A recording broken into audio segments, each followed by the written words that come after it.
Support for Outdoor Nevada comes from Land Rover Las Vegas and Jaguar Land Rover Reno, proud to help introduce a new generation of adventurers to the diverse experiences that our state has to offer. Information at lrlv.com or jlrreno.com.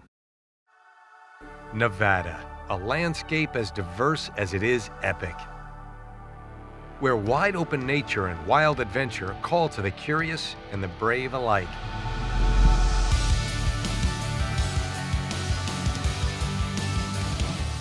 This seems to be the perfect way to go sightseeing. We think it's the way to see Lake Tahoe. I soar over the Carson Valley and Lake Tahoe. NASA pays us to study these kinds of microbial communities because they're looking for life out on other planets. In northern Nevada, I discover the multi-use of the land. Best kept secret in Nevada that this place is here. I fish for fun at Floyd Lamb Park. Cool, you ready to head on up to the top of the hill? Let's do it. All right, bud, let's go. And I'm hitting the slopes at Lee Canyon.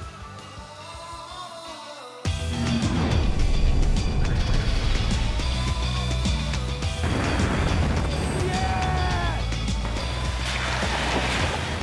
What a run! I'm John Byrne. I have a passion for the outdoors. Today we're in the Valley of Fire.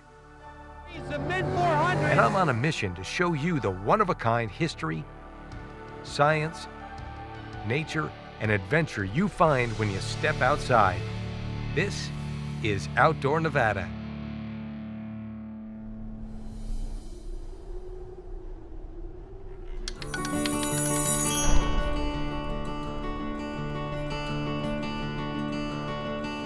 You think flying is all crowded airports, jumbo jets, and noisy engines?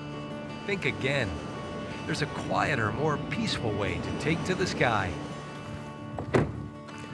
Now this is the kind of plane flight I like. We're gonna do a little soaring today. This is the Minden Tahoe Airport in the Carson Valley. Hey, Lori. Oh, hi, John. How are you? Nice to see you. Welcome. Gosh, you know what? You're right on time. I meet Lori Hardin here. Lori owns Soaring Nevada. If you want to fly with no engines, she's the one to see. And if you want one of the best places on Earth for glider flying, Minden is the place to be. Minden is known worldwide for its soaring conditions. More than 1,800 miles, no engine. This seems to be the perfect way to go sightseeing. We think it's the way to see Lake Tahoe. We like to tell people that you can see it from the road and you can see it from the water, but you haven't seen it until you see it from the sky. All right, well, I've heard enough. I'm ready to go see some stuff. It's pretty bright out there. Did you bring a hat? I did not. How about wearing this one? This is going to be the sightseeing tour of a lifetime. You would recommend this for anybody to come out and learn how to do this? I think it's the safest form of aviation. It's thrilling but peaceful at the same time. Yeah, and it's not as scary as people expect. It won't trigger your fear of heights, because a fear of heights is actually a fear of falling, and you're not going to feel like you're going to fall. Lori takes me out onto the tarmac and to our glider. So this is it. This is an ASK-21, sort of an industry standard training glider. It's rated for hard landings and it's easy to fly. Who does it belong to? It belongs to me. How long is the wingspan? This is a 17-meter wingspan. It's got about a 30-to-1 glide ratio. You're going to be towed a mile off the ground. You'll be able to coast for 30 miles. That's what 30-to-1 glide ratio means. So if you're a mile off the ground, you can coast for 30 miles, and you'll be landing right back here on this runway when you're done. No kidding. This glider's a two-seater with dual controls that can be used for flight instruction, or in this case, for an actual licensed pilot. And at this point, I'm going to hand you over to Stefan, who's going to be your pilot. With over 20 years aviation experience, veteran pilot and flight instructor Stefan Valentin is the captain for this flight. This is basically like an airplane. The only thing that's not in there is the engine. We're sitting one in front, one in back. You'll be in front, I'll be in the back. This is completely exciting, but I have to be a little honest with you. I'm a little unnerved by the fact that I'm sitting up front. Somehow that just feels wrong, but I'm excited. Stefan preps me for my first engineless flight experience. When you start a turn, you kind of put the wing down, and at the same time you push on the same side. Once it's in the turn, it'll actually do the turn by itself. You go back to neutral and neutral there, and it'll just fly a turn for you. Oh, look, here comes one now. Gosh, it's so beautiful. It's so quiet. As he shows me some of the controls, I'm struck by the simple elegance of another glider coming in for a quiet landing. He's actually pulling the plane into the right position. The other plane's gonna come around, hook up to it. Stefan, I think we're ready, yeah? I think we're ready, so you'll get in front. I'm gonna push the nose down for you. Okay. And there you go. I step into the cockpit and buckle up. It feels small, a little claustrophobic, but the view is fantastic. If you're ever looking for a way just to get out and see Nevada in a brand new way, this is the way to go, no doubt about it. With no engine, we hook up to a tow plane to get us off the ground. So how fast do we go before we take off? We'll be going about 45 to 50 knots, so a little bit over 50 miles per hour. Well, here we go.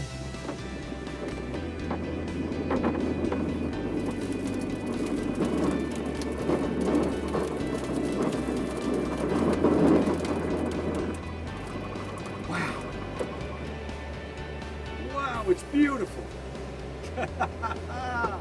That's great.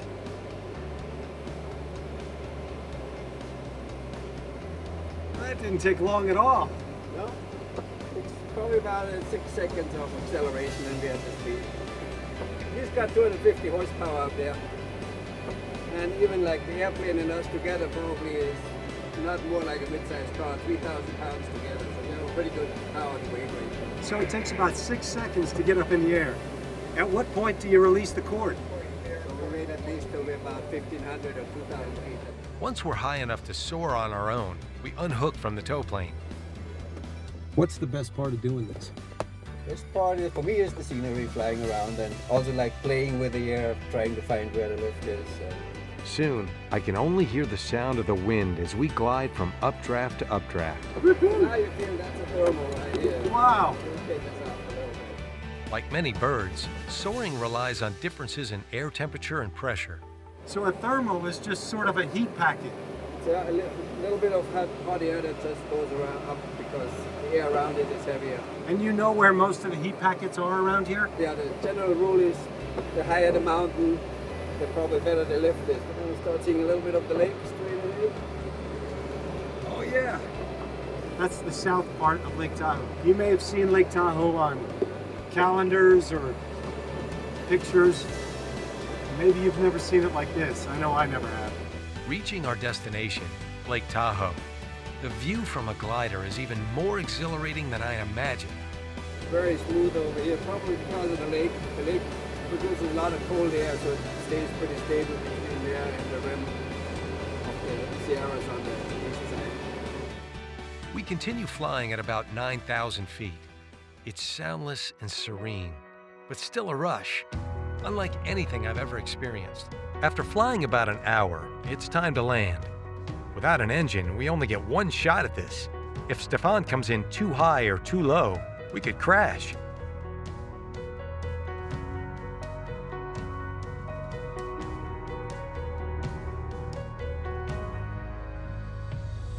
Awesome!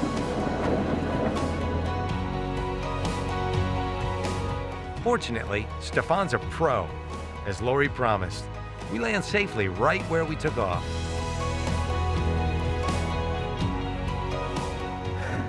Okay, that's called soaring to new heights on outdoor Nevada. About 9,000 feet up, Lake Tahoe. We saw everything for miles. One of the most peaceful, exhilarating things I've ever done. And already, I can't wait to do it again.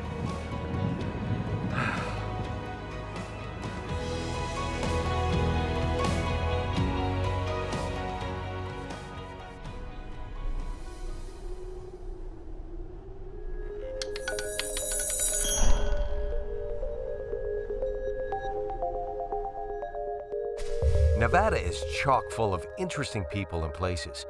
I'm about to meet some folks in a remote area of northern Nevada who are looking for clues to life on other planets. And I'll find out how some area locals are profiting from ancient science.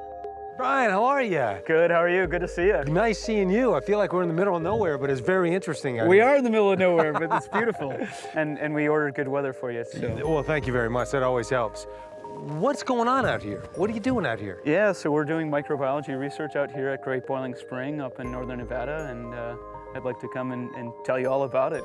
Brian Hedlund is a microbiology professor at the University of Nevada, Las Vegas.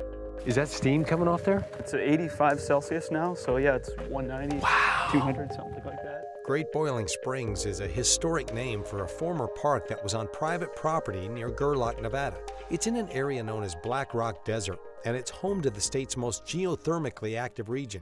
The idea of coming out here is that there are what I would call critters in these hot springs. Yeah. Tell me about these critters, because I know that's what fascinates and interests you. At the edges of the spring, you can see these orange mats of microorganisms, large accumulations. And then as we get into the hotter and hotter stuff in here, we can actually see no color, and there's still life present here. But they're much, much smaller, and they behave much, much differently from the life that we're used to. And are they just on the surface, or are they down beneath? At least down to 5 kilometers deep. Wherever there's liquid water, there are microbes. And what are you learning in general? NASA pays us to study these kinds of microbial communities because they're looking for life out on other planets. It's fascinating. I mean, we're out here in, well, close to the middle of nowhere, and this is where we're learning about ourselves and about life. That's right. We think life started probably in a warm environment like this, and so these are our ancestors swimming around in here. After wrapping up this rather cerebral search, I'm off to seek out something that's a bit more down to earth. I'm headed to see a woman about some mud. This is absolutely gorgeous out here. And Shelley, all this is your land? My father bought it, just a little over 16 years ago, and it's like our own little mini Yellowstone. So you got to see the hot springs over there, but this property is actually loaded with hot springs, cold springs, bubbling mud pots, algae ponds. Among the springs, pots, and ponds, Shelby Egbert's family made a rather profitable discovery. As we saw the mud come bubbling up out of these mud pots, it would erupt, and it's this beautiful mud, and we would rub it on our skin, and we noticed skin conditions were healing, kids' acne was going away. We called it miracle mud. How many holes are on your property here? This property actually has hundreds of holes. There's hundreds of springs and hundreds of holes. They're everywhere, and they're constantly changing. Oh, we're gonna get lucky. Look at that. Oh my gosh. That is buttery, pure, smooth, creamy mud. Shelley, I'm going to be honest with you. When I see that, I don't automatically think, I think I'll put that on my face. Well, this is literally a living mud. It has living organisms in it. And so it's going to help restore your skin back to a normal pH. Can I try it out? Absolutely. Really? Yeah. Oh, that's lovely. This is the good stuff. This is the fountain of youth, John. Well, I'm going to wash this off now. No, please don't do that. I would die. I can just see him put his face in there. Here, let me help you out. I feel pretty. Oh, really? You look pretty, yeah. Really, we can do that? Oh, yeah. It's hot. Feel how hot that is. Wow. Yeah. Do I look better? Oh, you looked good to begin with, but man, you look spectacular now. I'm going to be honest with you. It really, truly feels good. Feels good. It feels amazing. Shelley, you're awesome. I've had a great time out here. Well, let's go talk to the geologist. All right. Jim Falls, the state geologist of Nevada, is going to tell me more about hot springs. What a beautiful spot, Jim. How many hot springs are in this area? The Great Basin region has about 460 areas where there's hot springs or hot wells. We call them geothermal systems. Now, when I look at this, I just think, gosh, this is just expansive. There's just so much happening. How did all this come about? Well, the crust in this area has been sort of pulling apart, extending through time. And so as that happens, then the crust breaks into these big fault blocks, and you have faults separating the mountains and the valleys. And as the crust stretches, the warmer, deeper parts of the Earth come closer to the surface, and that increases what we call the geothermal gradient. So it's hot crust, if you will. The pools of water rise from several thousand feet below the Earth, and this water's boiling by the time it reaches the surface. But beneath the surface is even much hotter than that. So we have boiling at the surface, maybe 212 degrees. Down at depth, we easily get to temperatures of 350 Fahrenheit. Why would you say this is all important to know? Not only are there beautiful locations, but it's also geothermal energy, renewable energy. And if we understand where the existing geothermal systems are, we can more easily understand where those systems are that are hidden or blind beneath the surface. Geothermal energy is considered a renewable resource because the heat originating from the Earth's interior is essentially limitless. Jim has been the state geologist for nearly 4 years and has seen all of Nevada's strange and wonderful geologic formations. Oh, well, I love Nevada, and it's my favorite state. And there's so many hidden sort of gems in these mountain ranges and so on that most people don't know about. Thanks, Jim. All right. From science to cosmetics, Nevada is a state of many personalities. And today I was reminded, they're all fascinating.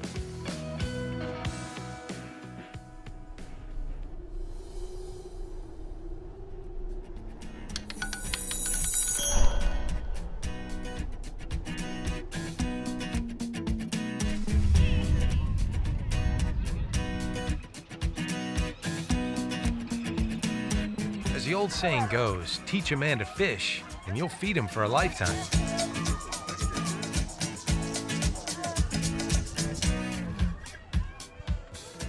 One of the most important things about enjoying Nevada is to get outdoors and enjoy it. And that's exactly what we're doing today, but we're gonna add a little something. We're gonna do a little learning as well. That's not such a bad thing. We're just north of bustling downtown Vegas in a park that could be Sin City's best kept secret. So just a few minutes out of Las Vegas is Floyd Lamb Park, and as you can see, it's beautiful. There's a lot of fresh air, and there's somebody here that knows exactly what's going on with all of it. This is Ivy Santee. Hi, Ivy, how are you? Hi, I'm fine. Glad to meet you. Ivy Santee works for the Nevada Department of Wildlife. Give me a little history about the park today. Well, this was originally established as a ranch back in 1905, making it 110 years old, the same as Las Vegas. It's about 60 acres of picnicking grass and ponds. It's amazing. I think most people don't know that it's here. You can come away from Las Vegas and enjoy all this beautiful scenery and wildlife, and yet you're only a few minutes from town. For 20 years, Ivy's been in charge of the Department of Wildlife's Angler Education Program. Not only are these kids coming out to do a fishing clinic, it's also the culmination of their Trout in the Classroom program, where they hatched and raised little trout in their class, and today they're going to release them into the pond. She also gives these kids a real life science experience. What about people that aren't affiliated with schools? Is this open to the public? Yes, it is. Actually, we do what we call our family fishing clinics. It's really helpful to the parents. It gives them a level of comfort so they can take their kids again fishing. And you don't even have to have a kid to come learn from us. We'll teach anybody. And as I stand back and watch, Ivy greets a large group of children. Scoot it over. And I want all the parents. Good morning, everybody. Good morning, Ivy. Oh, it's good to see you guys again. You guys want to do me a favor? We're going to say hello to the host of Outdoor Nevada. His name is John. So when I tell you to, you're going to say, hi, John, okay? You guys ready? Yeah. 1, 2, 3. Hi, John. These kids are ready for it. I need some high fives. I need some high fives. I need some high fives. So am I. Sorry. Go ahead. Sorry, got carried away. I got carried away. Guys, stay away from that area. It's very clear that Ivy knows exactly what she's doing and how to control this crowd. Forward, take your thumb all the way off the brake so the line can shoot out. What have you learned out here today? The fish sometimes don't like to eat because they're smart. It might also inspire a few future biologists. This is a great fishing exercise that they've set up here in the park, but it's more than just teaching the kids how to use a fishing pole. It's helping them identify what fish are in the pond. As a matter of fact, if you caught this one, you'd see on the other side, there's a picture of the fish. Then you check your notes, and that helps you identify what fish you've caught. Really great.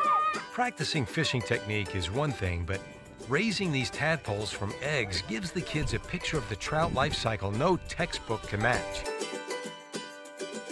Come here, I want to show you something. Inside this bucket right here, 400 tiny rainbow trout, which are about to be released into that big old pond. These guys have no idea what's waiting for them. They see firsthand these trout begin life as eggs called roe.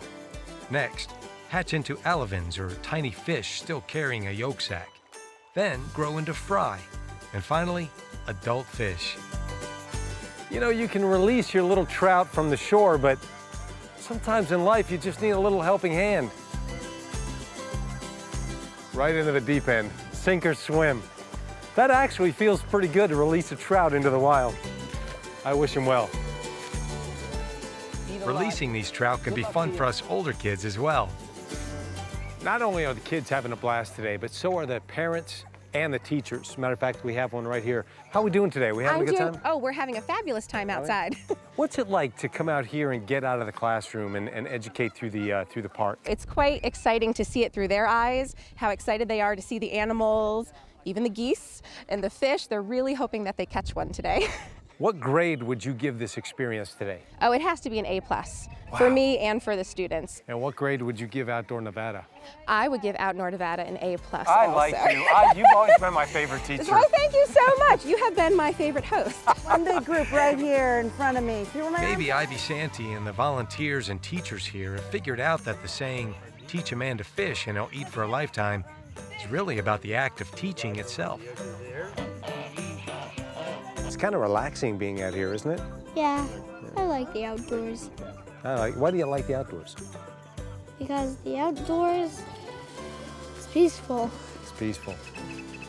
Yet maybe the real education is there's just something nice about a day at the park. Classrooms are great, but out here there's fresh air, there's sunshine, there's birds, there's nature, and look at the kids. They're having a great time and they're learning at the same time. That's what makes this park so incredibly important.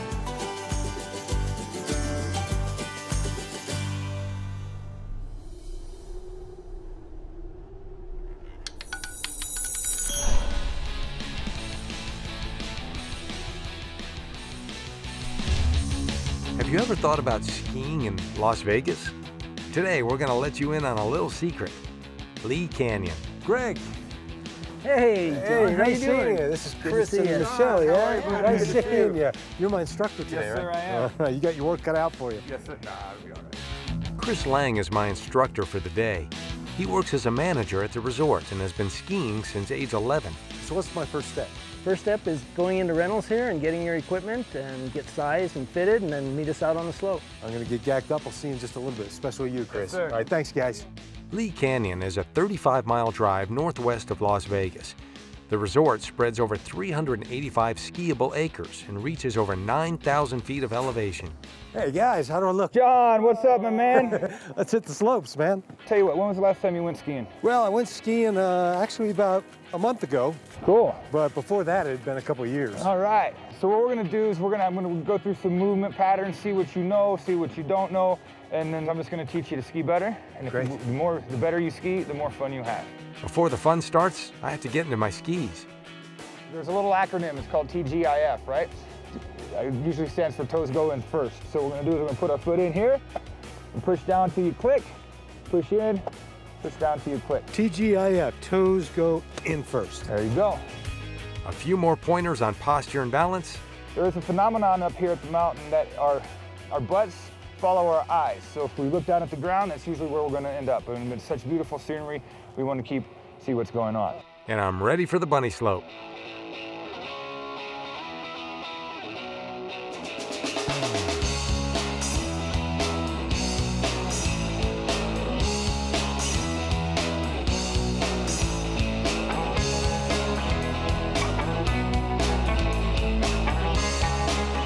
Canyon first opened its doors in 1964 and has been a skiing destination for Las Vegas locals ever since. Cool. So how was that for a first run? Not too bad, man. Not too bad whatsoever. I think this next one's going to be even better than that. Yeah? All right, ready? Stand up. Skiers can take one of the 3 lift chairs to the top of Lee Peak. You ready to head on up to the top of the hill? Let's do it. All right, bud, let's go. I think I got a good coach. I think I got a good student. Once at the top, they can choose between 30 alpine trails. The longer the ski, the faster it goes. There's also you have more surface? Yeah, the more edge, obviously, the faster you're gonna go. But you can achieve the same amount of edge in a shorter ski because of the distance of the circumference of the side cut. Huh. And also, it's like if you were to take your traditional straight ski, right? You had to bend it to get it to turn, right? Which took a very high level of skill and power. If you take a stick of butter, right? And then you take a butter knife and you push it straight, it's gonna go straight. Yeah. If you take a spoon, it's got a curved edge, you put it on there and you push it, it's gonna make a curve. Of all places, Lee Canyon stands here just a short drive from Las Vegas, where fresh powder and winter fun await. 3, 2, 1, go.